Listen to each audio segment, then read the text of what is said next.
Here is Google's Data GIF Maker. When you add a GIF name to your graph, you're limited to 96 characters. Maybe you want more characters than that. What you can do is you can come in and you can right-click, come down and choose Inspect, and I'm clicking right on that GIF name, Inspect. It's going to take you to a part of the code that you can actually edit while you're in the Inspect tool.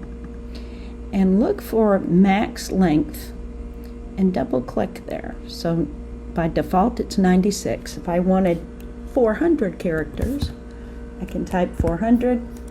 I can come up here, I can paste my lorem ipsum, and now I've got 400 characters there above my GIF.